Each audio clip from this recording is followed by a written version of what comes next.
Let's not waste any time. It's time to write a 5-day push pull legs upper lower program that you can use for free to maximize hypertrophy. Now, when I say maximize hypertrophy, I mean make the most out of the current situation we are in.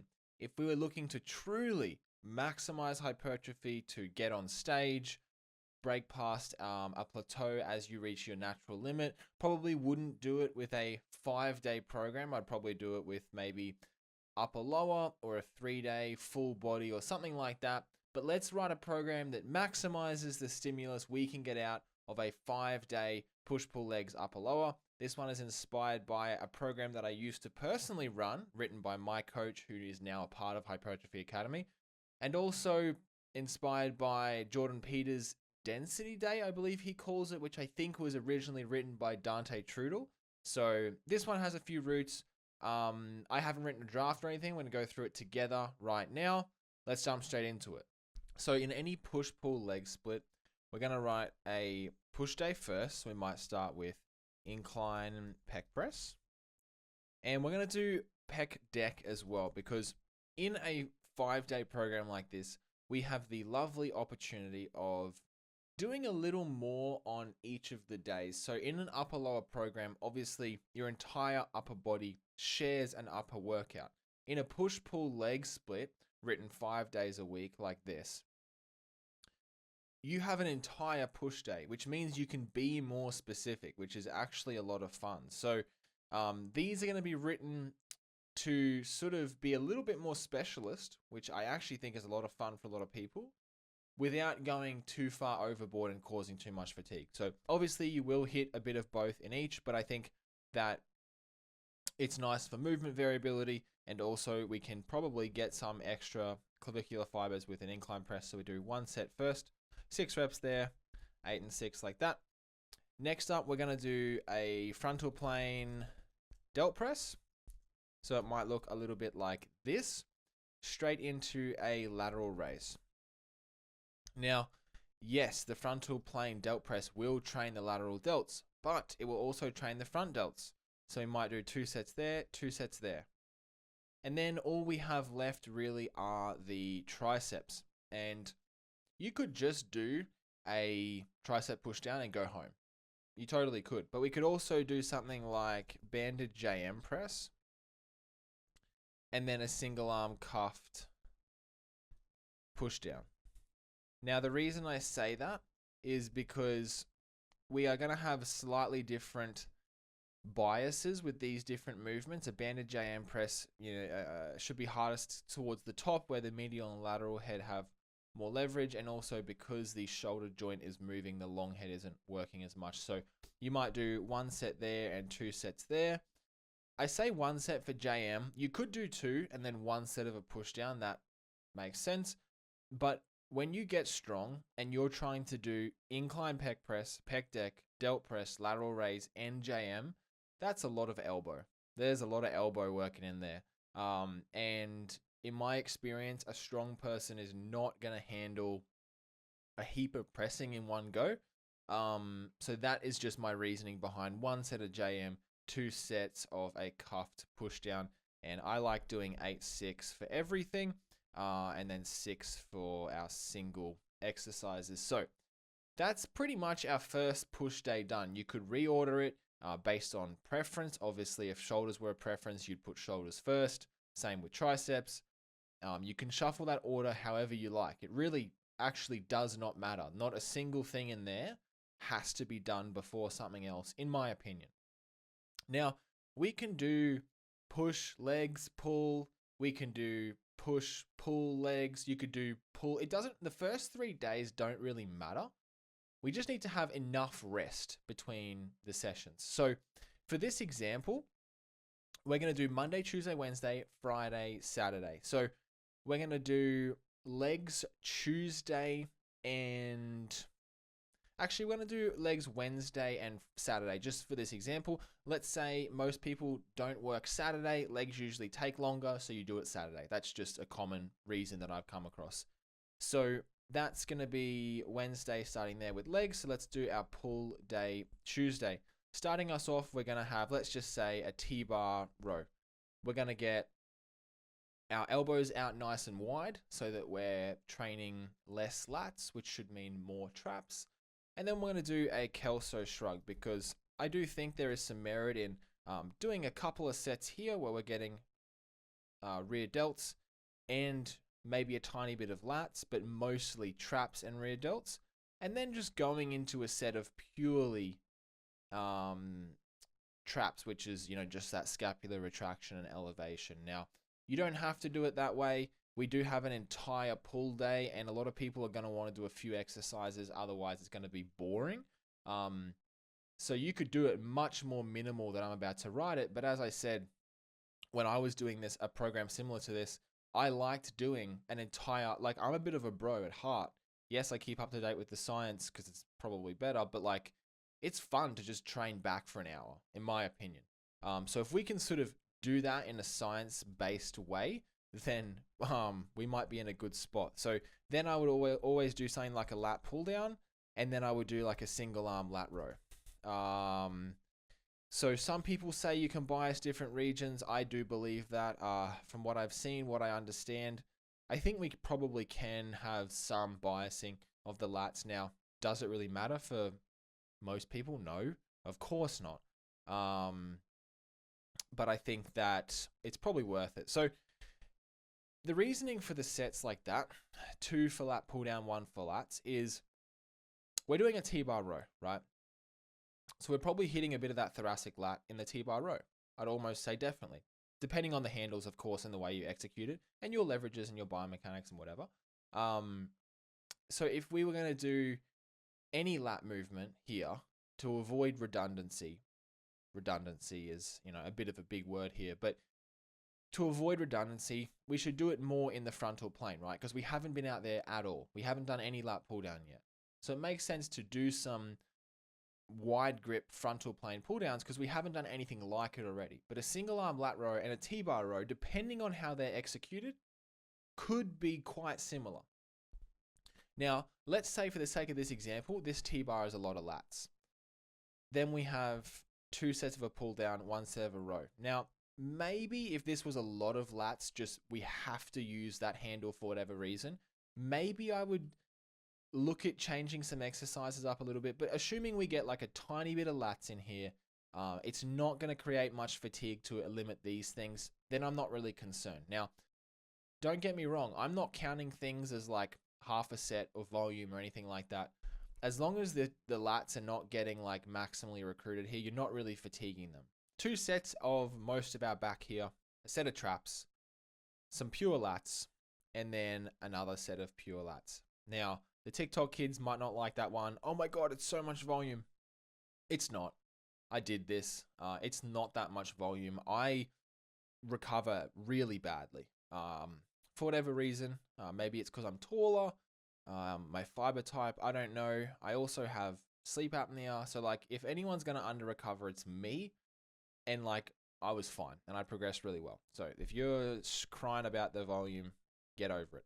Now, we've done lat pull down, row, and T-bar. So we have smash rear delts. You could put rear delts in here like this, or what I think would be a better use of your time would be like preacher curl, and then say a reverse banded easy bar, or not reverse banded, sorry, banded reverse easy bar curl. So that's sort of like your more science-based version of a hammer curl, because it takes the biceps out of it as much as possible by being a pronated grip and then also being hardest at the top where biceps are pretty weak and don't produce a lot of force in line with the length tension relationship. So I'd probably do something like this. You could also do this. You could make this forearms or you could make it rear delts. I don't care. Do whatever you want based on your priorities. I don't have a problem with rear delts. And I think they get hit pretty well with all of our rowing movements. So do we need isolation? I don't know. I don't think so. Of course, though, it is entirely preference. Now, before we write our leg days, because they're pretty easy, we just need to write our second upper. So this is basically just a spread out upper lower. You do you just do upper over 2 workouts instead of 1, right? It's pretty simple. So we're writing our second upper day, and this will just literally get written in order of priorities again. So let's just say that we're not really trying to specialize. We don't have a specific order. I don't think it's fair to start specializing in some sort of muscle on the Friday workout because we haven't really done that for Monday or Tuesday. So let's just go generalist. We're going to start with a flat press, and we might even do a different chest supported row. So it's quite common to have a T-bar and then a chest support row machine that is different. For variation and enjoyment, I like to alternate between them. So T-bar on one day, chest support row on the other, as pictured here. If you wanted to be super specific, you could just repeat the T-bar again. It would probably be better. But I do find enjoyment-wise, not as fun, not as good. So different chest support row, make it similar enough. So you could do 2 or 3 sets of the flat press here. Probably for most people who are watching a YouTube video on how to write a program, you could probably do 3. I'm going to draw a correlation between needing to watch a video like this and maybe being slightly less experienced. That's not an insult, of course, that's just a correlation I'm drawing. Most people who are super strong probably have this figured out already. So if you're super strong, maybe do 2. If you're not as strong, maybe do 3. That's just a bit of a generalization. I'm going to put it as 2 to 3. And then we have our chest support row machine, which is again going to be traps. And then we could just do like literally another lat pull down. We could do a shoulder press. Then we could do a crossbody tricep extension. And finally a alternating dumbbell curl. Cool. So we've got pecs, we've got upper back, lats, shoulders, triceps, biceps. Don't think we're missing anything. Of course, this day could be bigger. You could always add in more here. We could go 2 to 3 sets for this entire workout. I personally would do 2 for most of these things, but you might do 3, or you might pick and choose between the 2 of them.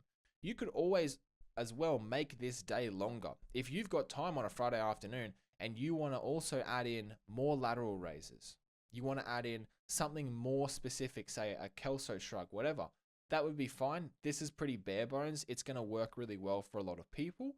And as I said, this is a program very similar to what I have already run. So this is like push, pull, legs, upper, lower. There's also a different way to do it. If you're lucky, I'll show it after. So then we literally just do whatever legs we want to do. So we do leg extension. I won't harp on too much about this because this is exactly the same as my how to write an upper lower program, which is further down on my channel. I'm going to do the leg days the exact same. So we go hack squat, and then you might do like seated curl, and then you might do, say, hip thrust, and then adductions, and then calves, right? We don't have to be super specific here. And then we just do basically the inverse and prioritize hamstring. So SLDL, barbell, or back extension.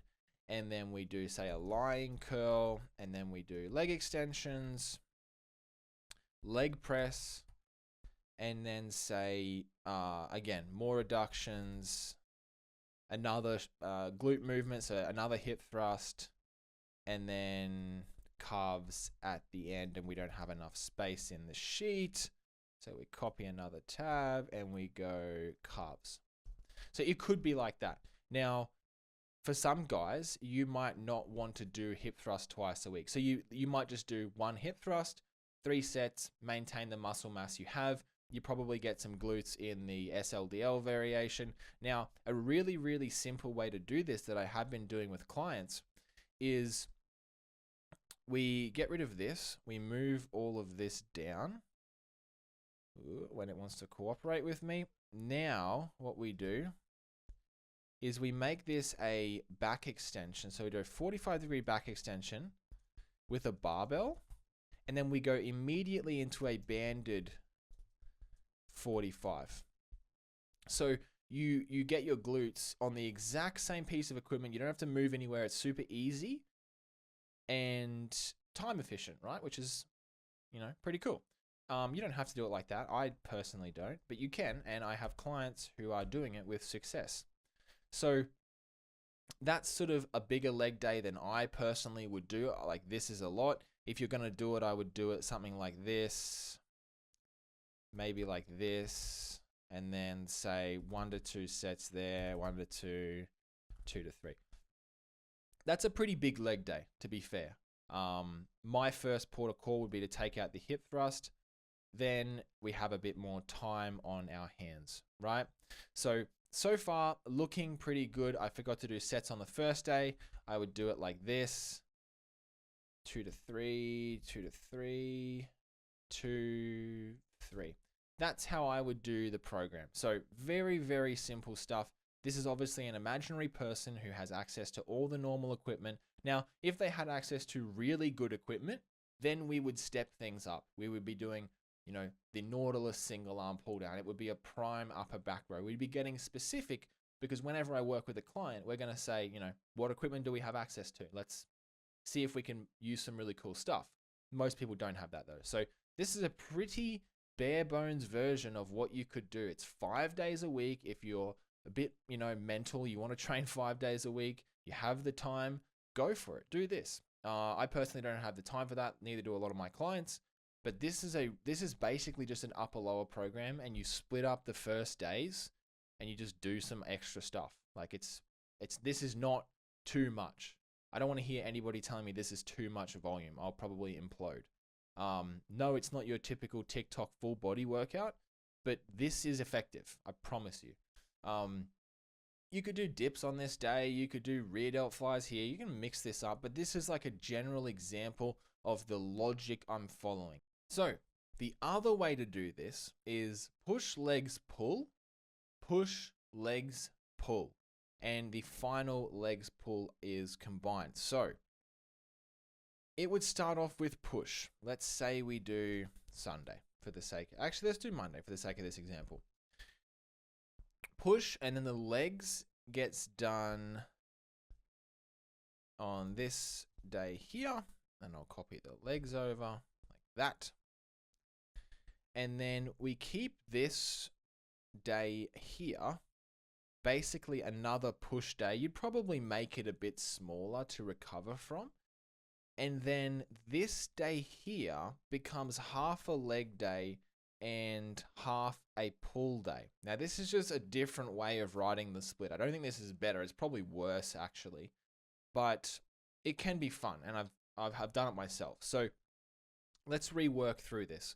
We've got our push day here as per usual, legs as per usual, pull as we had before.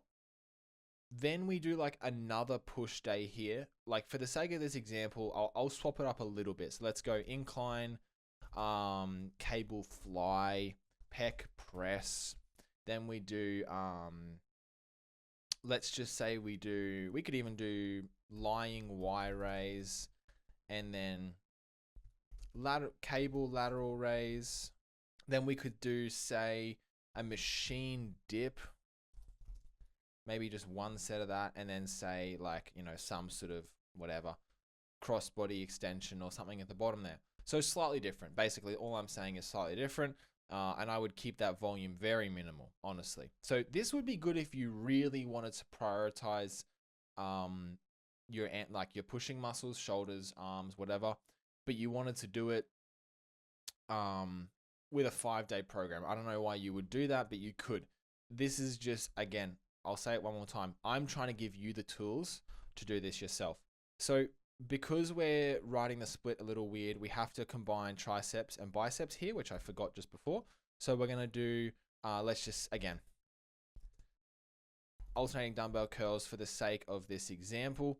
And we're going to swap out these preacher curls here and put them there. And we'll get rid of this. So the reason I've done that is so we have a better spacing between the workouts. So we're going to do push and biceps, legs, pull, no biceps. So we'll probably have to take this out, and then we'll go reverse fly because we've got the time now. So the back workout might look like that. Then we've got biceps here on this day. Again, this is all very weird, but I'm trying to make it work for you. And then our last day becomes a hybrid of both. So this has got to be a pretty big day. This is a tough one. I've done it myself. So we do barbell SLDL. Then we do leg press. Well, for the sake of this example, let's go leg extensions. Then we do like T-bar row, for example, lat pull down, and then say adductions and then calves, whatever. So you get hamstrings and adductors, quads, back, adductors, calves. Now you could put glutes in there, you could do hip thrust. Let's say we've got time. We're going to do another couple of sets of hip thrust. This is not the best way to do it by any means, but we've got an entire upper body push workout with biceps, a normal lower body workout. Then we have a full back day Wednesday, and then a couple of days before the next push workout with, again, some more biceps. And then to finalize the week, to finish it up, we've got the leg and pull workout. This is, something that I've done in the past. I think it's similar to the way that Jordan Peters does his density day splits. Again, the motivation for doing something like this would just be a client insisting on training 5 days a week, because this is not something that you would, prompt someone to do. I would never be like, hey, we're doing a 5-day density split. I think it's not the best idea. There are much better ways to achieve the same thing with less time and less, probably less muscle damage too, honestly. But if you had to go with 5 days a week, you could do it like this. This is a decent way of doing it. I'd have to double check all the volume. We'd have to look at the person, the equipment, etc. This is, as I said, very bare bones. Please don't do it exactly as I've written it. Make sure you actually apply some critical thinking and put yourself in this situation. This is a theoretical program here. So you do something like this and you'd be done. You could do 1 set there, 1 to 2. Something like that, right? And I use 8-6 for all my rep schemes, so you can put them in there. If we do 3 sets, I do 8-8-6 or 8-6-6. Now, obviously, reps are arbitrary to some degree, but that's the way I like to aim for reps. Personal preference, I also have some pretty good science behind it, but I won't bore you to death with that. So that's a second version of our 5-day program. I don't want to ramble on. It's been 25 minutes. Hopefully this was useful. Now you have 2 free versions of the same program. If you want to get mine, you can navigate to the Hypertrophy Academy Instagram or my Instagram, and you can buy my 5-day program, or you could just write it yourself. I don't really care. I have the programs in there. They sell ridiculously well. People love them. People come back and buy more. You can actually buy all our Hypertrophy Academy programs for 100 Australian dollars, which is like 60 USD. So you can get 5 programs. You can get upper lower, 5-day push-pull legs, upper lower like this, 3-day full body, the upper lower arms and quads priority, the 200 kilo bench press program, and the powerlifting program. Those are slightly different. So it's pretty good value for money. Check it out. If you enjoyed this video, as many of you do, you usually show love in the comments. I don't know how many programming videos there are left to make. I've done full body, I've done upper lower. Scroll back on my page. Now we have a 5-day version. I guess we could do a full body every other day program. But for now, I think we've covered most of the popular splits. So if you enjoyed this video, please let me know. Otherwise, thanks so much for watching. See you in the next one.